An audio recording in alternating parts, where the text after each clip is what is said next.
Well, I finally read Bird Box. I had been wanting to read this for the longest time. It's going to be a movie, supposedly, and it's going to star Sandra Bullock, and I'm guessing she's going to play the part of Mallory. I liked it. I liked this book a lot. I would only give it 4 stars, not 5, but that's still pretty good, and I'll tell you why in the end. But I mean, I definitely would read more of Josh Malerman's work, because it was good, and I feel like it really draws you into the story. Basically what it is the world just becomes nuts, because apparently people are seeing things, these unknown things that makes them snap. And they go so crazy that they either kill themselves or they go killing other people. So, it's very dangerous. People have to close their eyes or wear blindfolds, and pretty much everybody is getting killed and dying. So there's not very many people left, at least in the neighborhood of the protagonist. But she finds on the other end of town that there are some people that are sheltered in this house. There are other survivors. And it flashes back to her living with them and, you know, how they were surviving. And she's having these flashbacks while she's in this boat. She's traveling somewhere, and she thinks that maybe her and these 2 little children with her have a chance at a new life there, because living in the world that they're in is just too dangerous. You can't look at anything, you can't open your eyes. They've basically been trapped in that house. But she does flash back to the other people that were living in the house, and you kind of learn what happened to her and why she's heading down the river with these 2 4-year-olds known as boy and girl.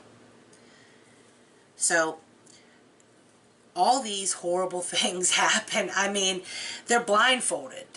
All 3 of them are blindfolded, and they can't see a thing, but they're somehow going to get down this river. And, I mean, I'm sure that you know, if you were going down a river, and you know what kinds of things live in the woods around the river, how being blindfolded would be absolutely terrifying. And there are some really, really frightening scenes in this book that are really well written. Like this one woman, she hangs herself in the most horrific way.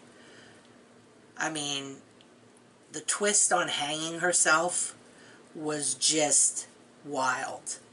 I mean, and it was sad too. And then there's a scene in this book when they're going down the river.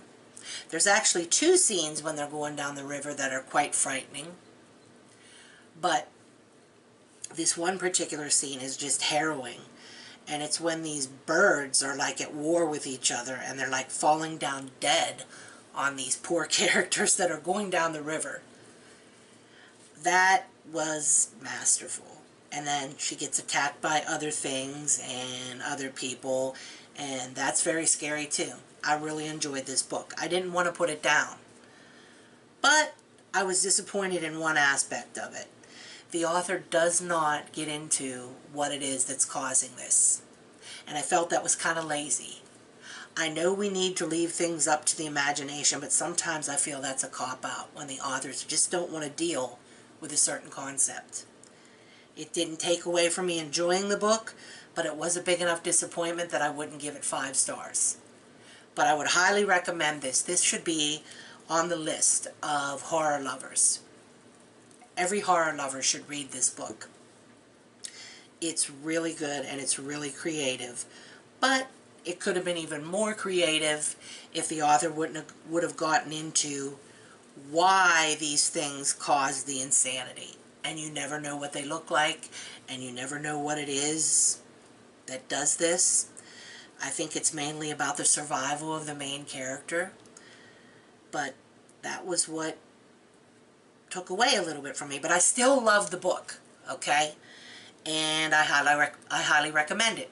Okay, bye-bye.